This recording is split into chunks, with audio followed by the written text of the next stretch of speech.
Raider Nation, stand up. God damn it, Raider Nation, please stand up. The Cover 3 Deep Raiders podcast. Dwayne Douglas here, along with Monster Mash Cannon and Sean Oahu Raider.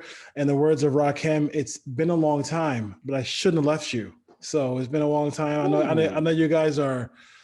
People have been DMing us and texting me and saying what's going on. And I just, hey, sometimes you gotta do family, and that comes first. Sometimes there's off season, Yeah. I mean, after the draft, there wasn't really pressing news. So we took a little break. Much needed. Gotta handle some. Gotta lick the wounds after, the Raiders season and Lakers not in the playoffs no more.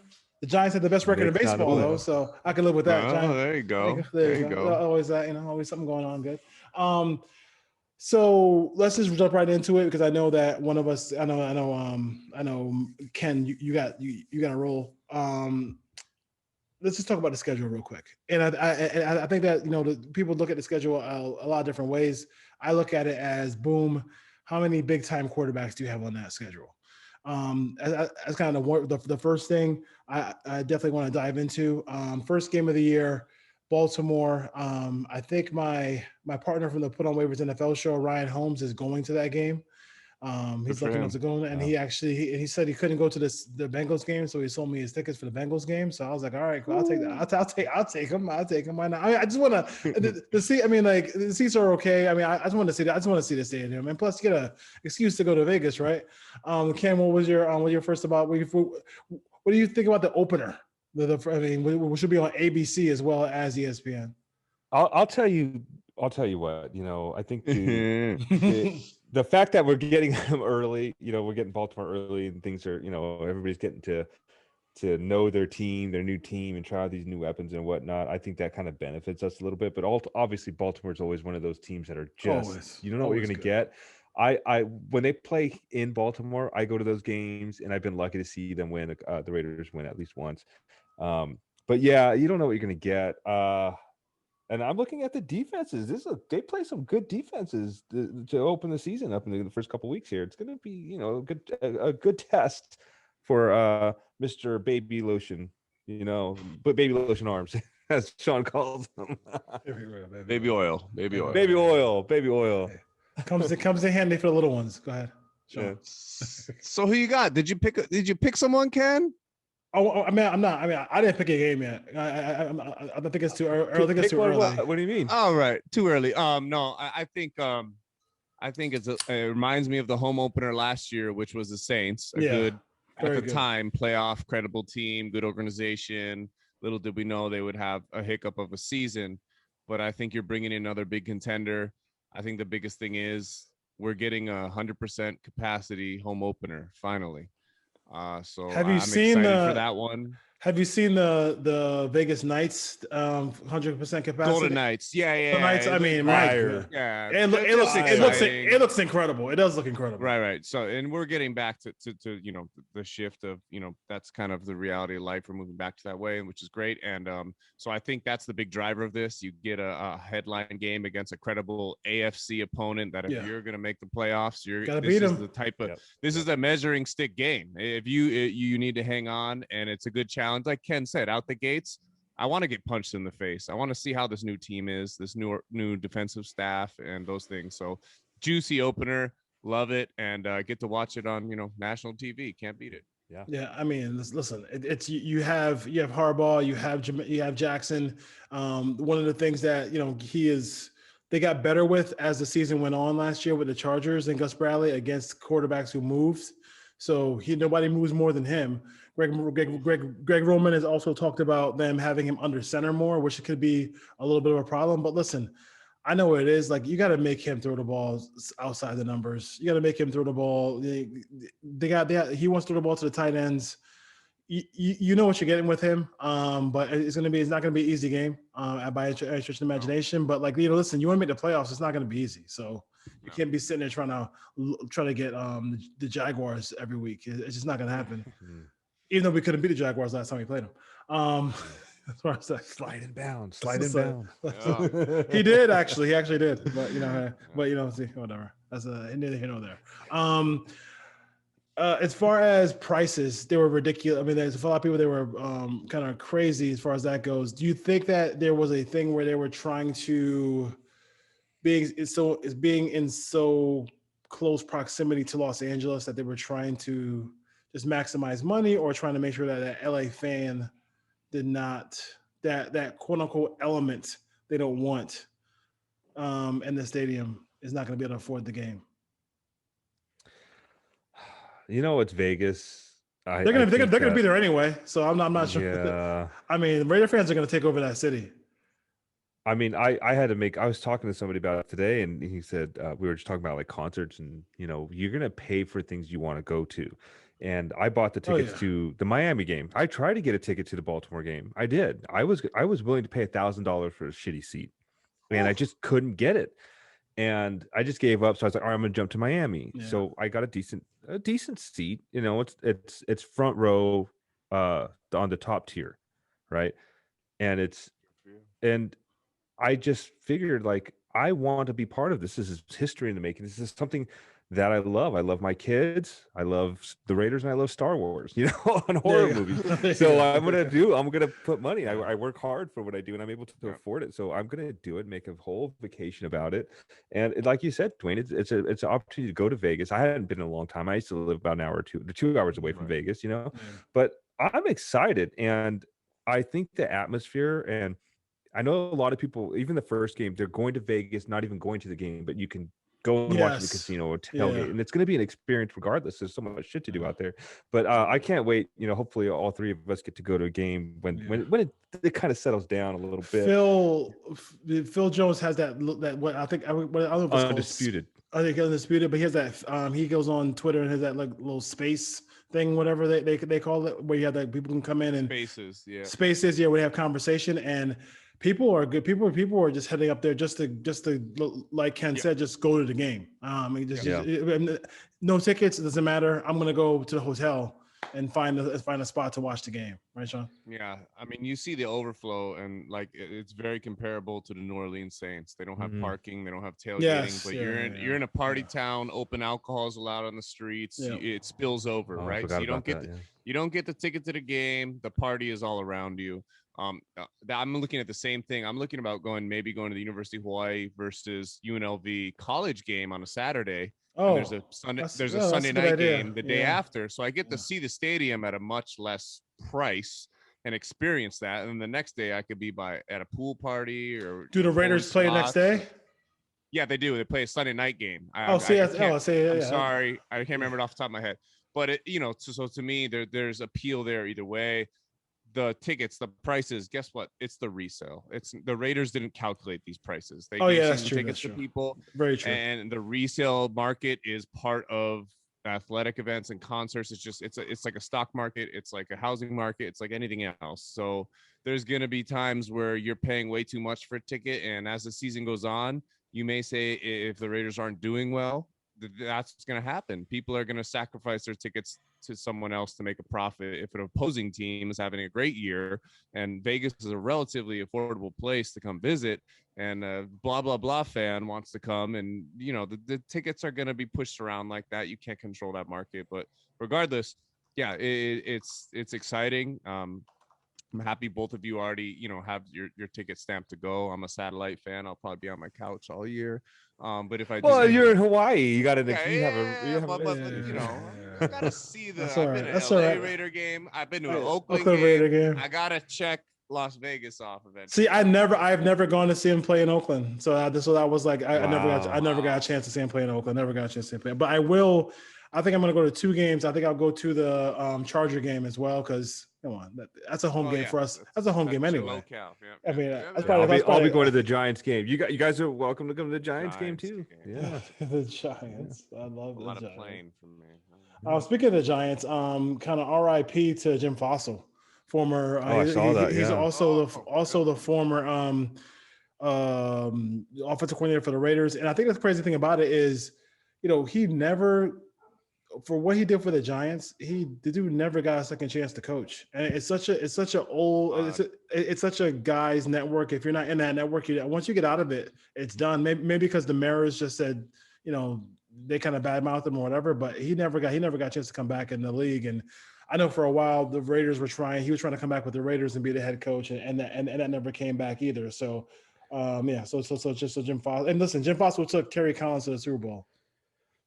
Just saying. That's big. That's big. That's big talk right there. That's big. That's good coaching right there. That's good coaching right there. Oh yeah. As far as a very average quarterback with a big drinking problem. Yes, he was.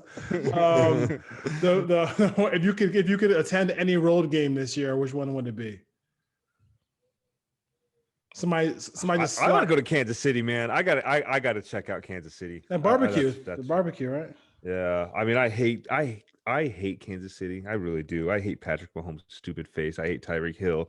I hate Travis Kelce. I hate everybody on that team. I hate the fucking colors. I hate everything about them.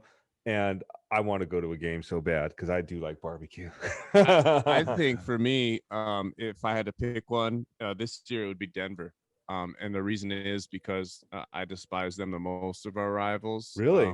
And it just looks like their quarterback is already camp reports is. Mm-hmm. So guess what? I want to dial up a big victory there and be able to tease all the fans around me. So that sounds like a fun trip to me. I love the mountains anyway, so the altitude, the air, it's a nice escape from being at sea level where I'm at. So I think this year I would love to go down to Denver and see a road win in an AFC rival territory. But Kansas City appeals as well. But I want to see those games because I want to see the rivalry games. I think the Marty Schottenheimer era really was the era where I really started hating the Chiefs, even more so than we're now. Yeah, now because he had so much hatred for the Raiders and he always beat the Raiders anyway. But I mean, but he couldn't get over to he couldn't get over the top himself. But we all know how that kind of Who let the dogs out? Who let the dog out? What's that fight? Where's Michael Vick when you need him? Literally quiet all day.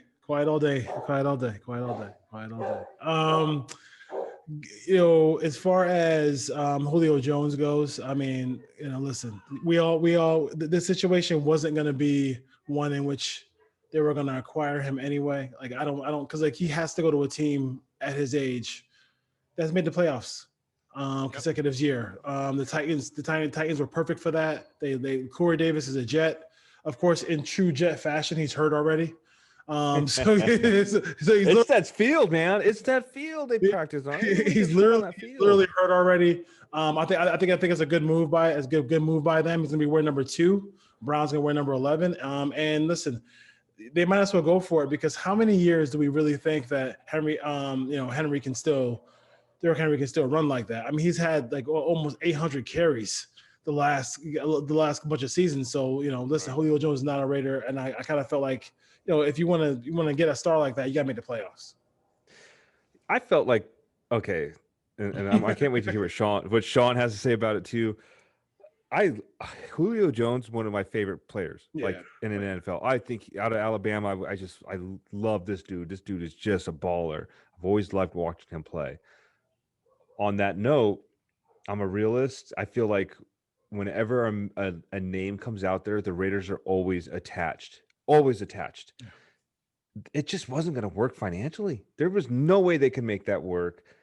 I mean, they went with with Ruggs and Edwards. I don't know.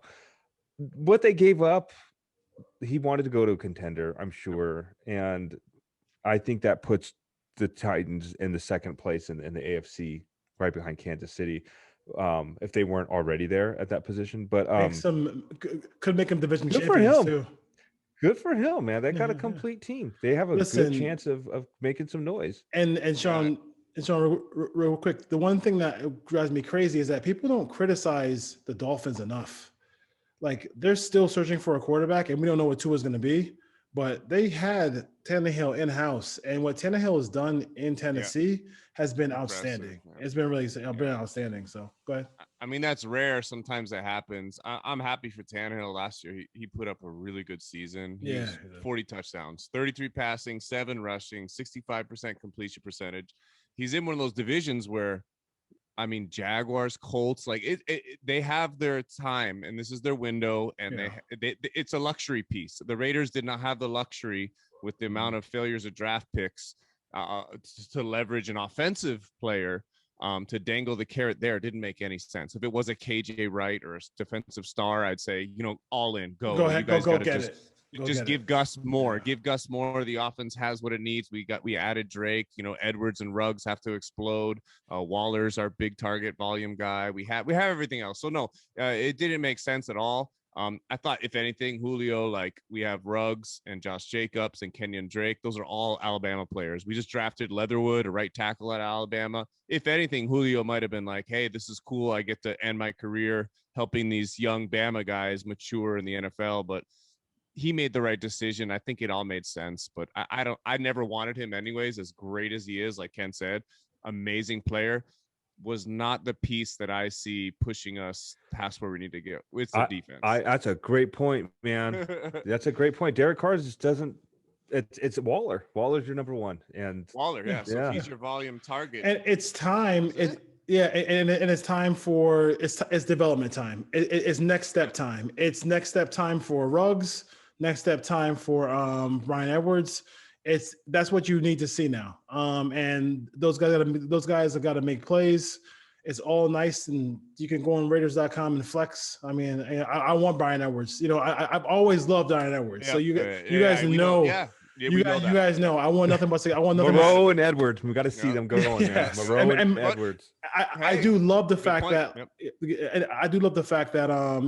everybody's talking about how over and over again the explosiveness of Moreau. Like he's not like some possession guy. He can make plays down the field. Yep. So I'm really excited about that. And I do think this is the last year you're going to see Derek Carrier as that third tight end, because Matt Bushman from BYU is like, I might get a Bushman jersey. I mean, that was undrafted free agent jersey. Yes. So I mean, because he looks like he's going to be a really good player. Because some news and notes from OTAs. I know anybody. I don't know if you guys had a chance to look at any of those. I know Stoner is a guy who people are talking about. Not the name is the name. He's actually playing. Yeah, he's actually name. Come on, people who cover the team. I know exactly. Every Raider fan wants that last jersey that says Stoner on it. Trust me. But he is playing well. Malcolm Kuntz is doing some things down there so as well. I do think they have a lot of participation, which is good. I mean, but some teams don't have a lot of participation. Don't have a lot of people there, and like Seattle has like 30 players there, and it doesn't. I mean, they're Seattle. They're gonna make the playoffs every year. So I do think it's interesting to see how much. I didn't realize how much Richie Incognito had as far as influence on this team, because people keep talking about it. Whether it's Waller, whether it's Simpson.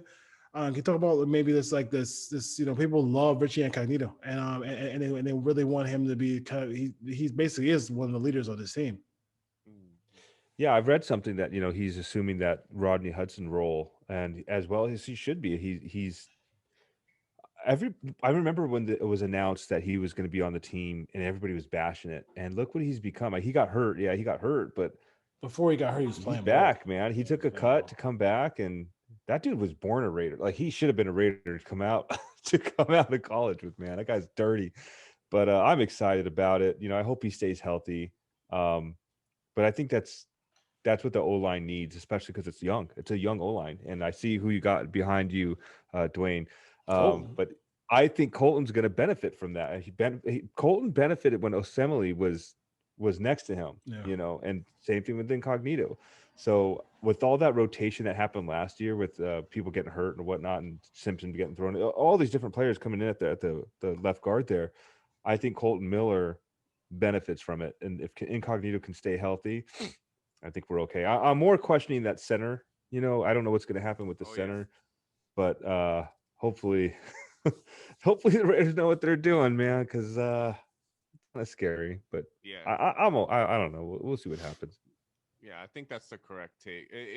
New leaders need to emerge. Rodney Hudson was a long-term captain on the offensive line. That's a very important position.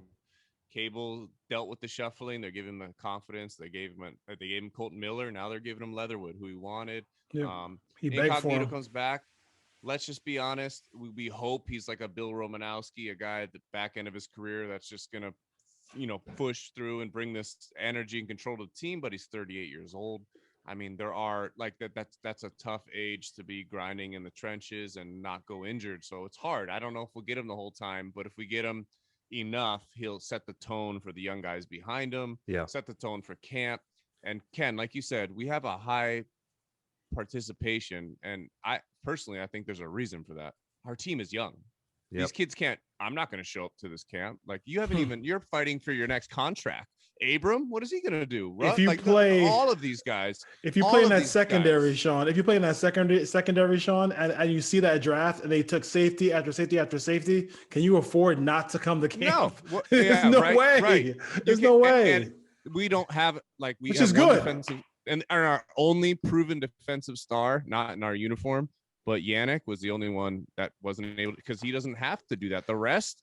Hey, it's a new system. It's a new defensive coordinator. Show up. The offense, I think that's great. There could have been a few guys but same thing. They're young. Like all these guys are fighting for something. There's like, how many positions in the offense can you check? Carr, Ingold, and Colton Miller and Incognito. The rest, it's like show up and work. Prove yourself. Exactly. Or you just got a contract. So, and Moreau, like, hey, Witten is gone. God. So he hopefully get an expanded role. Show up. So, but it is what it is. But Incognito, interesting. A signing that everyone was like, this might work, this might not. He was out of football year for serious mental, crazy, serious mental shit, issues. Crazy stuff. TMZ articles that would just make your head spin. But that golf tournament, that golf tournament was pretty crazy. Yeah, If you want to go back to the dark side, you could definitely go back to the dark side. That's literally a dark side.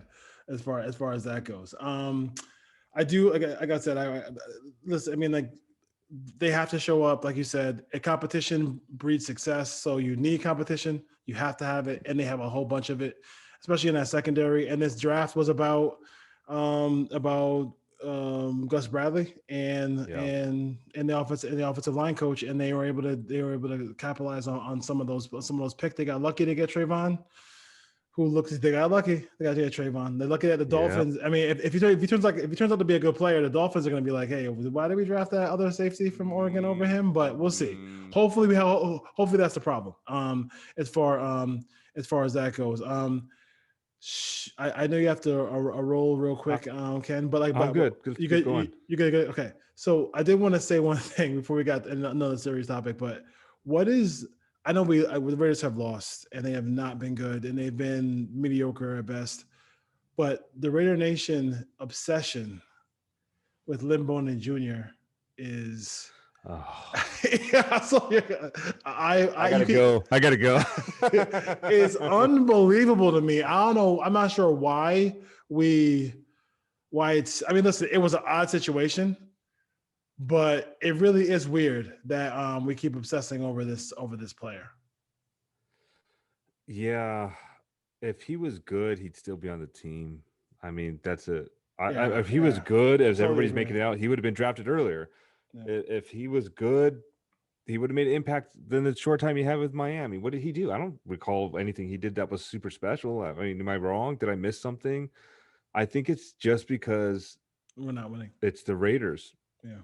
And it was a draft pick, and we let him go before he even had a chance to prove himself. So it's stupid. It really is. That's so much energy that the Raider Nation I love very much. I do. And I try to stay out of any bickering.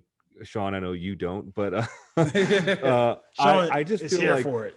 Yeah, John wants that smoke. You want that smoke, brother? Good or bad? I just feel like it's more energy spent on bashing this team than praising this team, and I just don't get involved in it. Like I just want these guys to win. That's it. I'm not going to ruin my day arguing with somebody that's made up their mind about Derek Carr or Richie Incognito or why we didn't get Julio Jones or John Gruden this, or even within my own circle that, we all text different people and DM other people and talk football.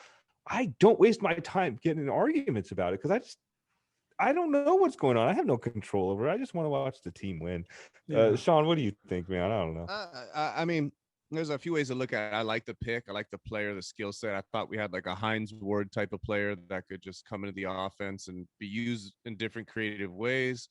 Gruden has proven that he's not good at getting people the ball creatively, whether it's a wide receiver, whether it's Josh Jacobs, when I'm going to increase his passing role in the offense. None of those things come to fruition. Cordell Patterson. Yeah, and he moved on from him. Who's my God? You're talking one of about the best Joshua ever. Cribbs. One of the best Joshua ever. Cribbs. You're talking about all the greatest returners of all time. He's cementing himself and probably will. So yes and no. But you know what? That was the first pick at the top of the third round. The board was heavy and was strong to add other players, and here we are. It seemed like it was a stubborn thing from Gruden. There's a little off-season thing that happened off the field. You're right. Bowden didn't do much in Miami, but he got to Miami like a week before the season started, one camp to another, and a COVID offseason. So there's not much to say, but who knows? Maybe he'll become a popular scat back for the Dolphins or something. But, at the end of the day, look what you had to do. You had to invest in a Kenyon Drake because maybe you thought Bowden would be that role. But, and that's the truth. So is it a big thing to talk about? No, but I just see why Raider fans, it's been 2 decades. I was a teenager. Disgusting. I'm going to be 40 in a couple of years. So like, it's like, hey, you just look at the waste of draft picks. Is Abram worth re-signing? No. Look at all these guys out there in the field trying to prove themselves. And some of them get that opportunity and sometimes they don't. And it's just kind of wildfire with Mayock and Gruden. And I'm just hoping things come to fruition. At the end of the day, he would have been a depth player anyways. So not the biggest deal, but, it just shows the value of how they're looking at, draft and free agency and who they spend money on. Sometimes it's just frustrating. Yeah. No question about it. I mean, listen, I think the thing about it is when they talk about, and that's why I kind of put, Mayock and Gruden on mute, because they talk about players like they're going to be the next Jerry Rice. Everyone. It's like, dude, like there's no need. You don't even need to even say that. Like you just coach. I mean, just coach the player. If he doesn't make the team, doesn't make the team. Yeah, but you realize where that comes from. It's their media background. So they're not. That's why sometimes I'm frustrated. It's like, you're the GM, man. Tell someone they need to prove themselves. You're out here like, oh well, I loved it's just you. This isn't it. No, like you and Gruden are used to sitting in front of a camera and justifying things, right? And making someone upside and making clicks happen and people be engaged. You're in a business now. It's not the same. So the coach speak, the media credential stuff, that it just tires me, because you're right, Dwayne. Sometimes I'm listening. I'm like, oh my, they're talking about this guy's probably not even gonna make the team, and they're talking about his upside and he just his background and all this shit. I was like, yo, what are we doing? I'm like, shut up. It's May or June of the off season. Like, come on. Like, that's just going back to this guy Stoner. Like, I'm just. That's it. I hope it works out, because that's cool.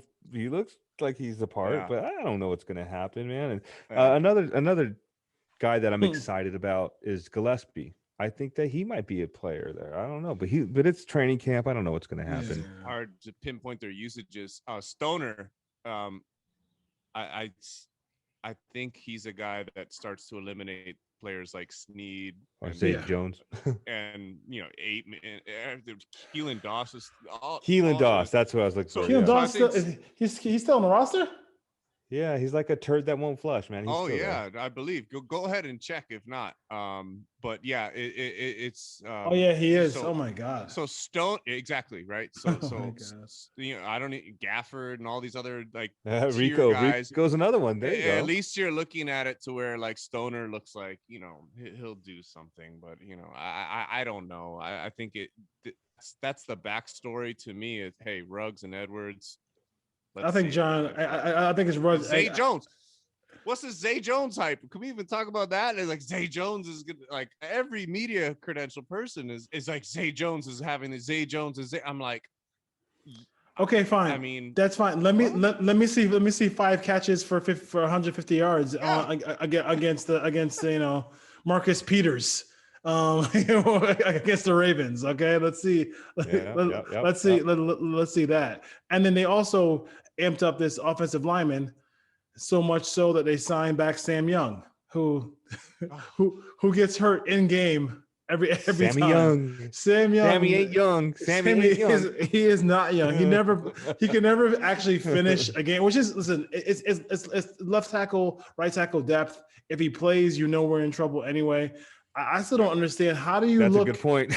That's a good point. Yeah, but how do you even look at? I'm looking at the roster right now, and I'm saying to myself, like, okay, Sam Young, veteran, whatever. When he plays, he's whatever. He is what it is. But like, I don't know. How do you like pay Brandon Parker? Like, how do you cut that check? Like, how do you cut that check? Like, I feel good about yourself. I think that's a little bit of a double-edged sword. I think like Cable deserves this trust. So also like Parker was involved, Cable was here, like that wasn't right. So I mean, I think it's like, hey, Colton, we gave you Leatherwood, Incognito, you told us to sign him, he'll be okay. We'll mold him.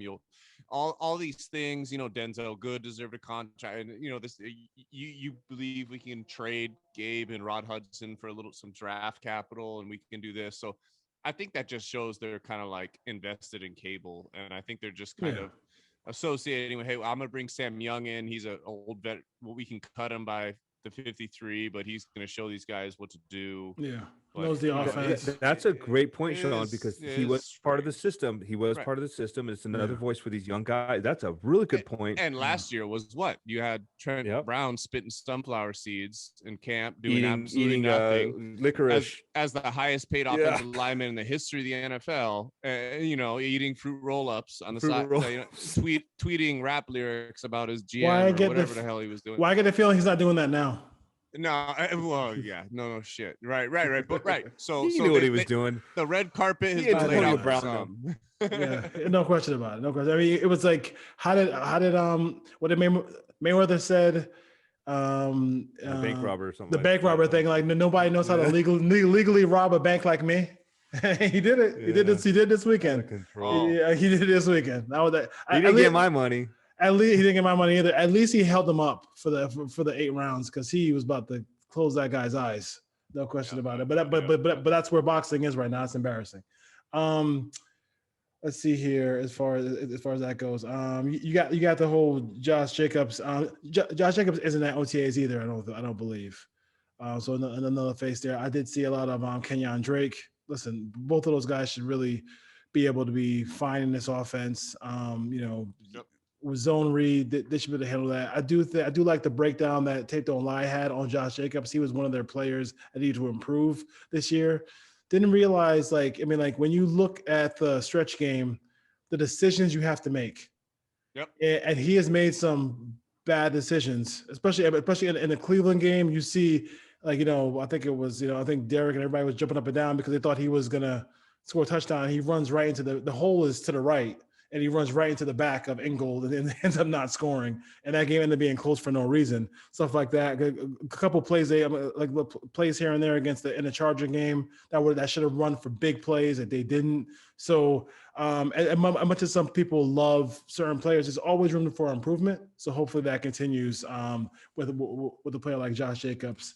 I look at the running backs. I love the running back room. I don't know how do you keep Jalen on the squad. Jalen's out there working, man. So I like him, but I agree with you. I think that I don't think he's made an impact on this team for a while. I'd rather see that spot go to someone else. It's tough. Time. It's really tough. It's probably time to kind of but you got these two running backs that could start for any team. Kenyon Drake can start for any team. Yep. Yeah. But I like Jacobs, but I don't think he's gonna make it. I don't know. I like him. I do. I feel bad, but you mean Jalen? I mean Rashard. Yeah. I don't think Rashard's gonna make it. Go ahead. In a perfect world, you move on with a 3rd-round pick salary in Bowden and you get rid of Jalen. Like that's probably what they were thinking, but instead, like you have to leverage it a different way. And here's the other thing to me. I'm sorry, like Alec Ingold, you're telling me he can't be a split back or a running back? Like that dude could play. His athleticism is off the charts, and they don't find enough times to get him on the field. So if he can pass protect, which he can, he has the strength of a linebacker and the speed of a running back. Like why isn't that seems stubborn to me? Like, that's hey, Alec, you can line up in shotgun on the right shoulder of Carr, and you can chip people for him. Why do you need to do that with Jalen, who you're overpaying at that position? So it's just a chess game, I guess. That's Gruden Witten. Gruden probably loves Jalen. He's a grinder, undrafted free agent. Oh we heard that one. We heard that one before. Mississippi State news doing things. Yeah. You know how that goes. But I do. I mean, Tanner Muse, Diablo, all those guys are going to be in a battle. Javen White as well. Let's just talk about the safeties before we go real quick. I think this draft kind of put the safety room on notice as far as that goes. I think that as far as Abram, like he's loving playing close to the line of scrimmage. It's probably the best thing for him to play close to the line of scrimmage. And then you have Trayvon Morik, who every time Gus Bradley goes somewhere, he drafts a free safety. So that's his MO. He's done that for years. What thoughts about the guys who they have in the secondary? I know Gillespie. When you look at him, I do like Gillespie a lot. No, I agree. I said earlier, I think that was a good steal there. And Mayock said it himself. He's like, they weren't looking to get another safety, but he was there and they had him so high on the board that they took him. And if you look at the way our secondary played, you know what? It's dog eat dog right now. And someone's got to, John Abrams got to step it up and play smarter and not reckless. But love him as a blitzer in this defense. Right. He brings the energy. He brings that swag that we need. There's nobody that brings the swag, and I like that. And teams, regardless of what you think, teams need that. They need that cheerleader, and I think Abram is definitely that guy. But it's such a big question mark on that entire side of the everything on defense, every level. It's just a big fat question mark. I don't even know if there's a strong spot, to tell you the truth. I'm kind of like, it's a wait. You gotta take a wait and see. Maybe you gotta take a wait and see. You gotta take a wait and see. Only fair thing. Yeah, I don't know. I think when I look at it, I think Karl Joseph is the best player. Gruden. I forgot about him. Yep. Got back. Yep. Sam Young, right? But I'm just saying, like, that's it. Like, Gruden has moved on from a lot of people and pissed them off, including, Feliciano out there in Buffalo, offensive line. Like, a lot of people just tweet and trash Gruden that he's moved on from. So for Karl Joseph to come back and he seems pretty celebratory about it. It means something. I think he was a former first rounder in the back end of the first, and he has a highly functional skill set. He was doing well again last year for Cleveland up until injury. So I feel like that's something nobody's talking about. I like Karl Joseph, and I like Trayvon Morig, our rookie, and I like the fact that Abrams got to find his slot. Like, you're not there anymore. We're not just. Let's just think. Last year we had Eric Harris and Abrams. Okay, so we've become to we're coming to a part where we have Gus Bradley, a very high credentialed defensive coordinator, and Ron Miles, a very high credentialed. Most people say he should be a defensive coordinator, and if not, he will leverage this to be a defensive coordinator one day. So we have something better. So safety's hard. Hopefully the pass rush helps. Hopefully the linebacker room all help. Dominoes fall and they all help each other. We can talk about the linebacker room next week, but I do think that the athleticism has jumped dramatically since last year. I mean, if I see, what's that one dude who I cannot stand on the safety? Dallin Levitt. Dallin Levitt is going to have a hard time making this team. That's a special teams guy. That's why they kept him. He makes plays on special teams. He's gonna be And can we take Abram off special teams? Because if I see one more run for a run back for a touchdown, and he's the reason why I got called back, I'm gonna pull my chest hairs out because I have no more hair on my head. This is ridiculous. It's ridiculous. It's ridiculous. It's ridiculous. All right, Cover 3D Raiders podcast. Dwayne Douglas, Sean Oahu Raider, and Monster Mash Ken. Definitely, I'm gonna say we're gonna sign off right now. I definitely happy to see these faces again. Yeah, I missed you guys, man. I missed you guys. You guys are still ugly. You guys are still ugly, but I love you guys, man. It's good talking some Raider football. Yeah, we're getting older. Ken, shout out to our boy Bourbon Raider, man. He hit us up. He's like, man, I need some Cover 3D. I need it. Yeah, I need it. That's like he's like the Raider cheerleader, man. He's such a good dude. The interactions. We're trying to hook up over in the Giants game, so we'll see. Maybe we'll he's out there in Virginia, so he's out there in Virginia chilling. So get on that train, brother. Right. Anyway, yeah, man. Good stuff, guys. All right, take care, man. We'll see you next time. All right. Peace. Aloha. Peace.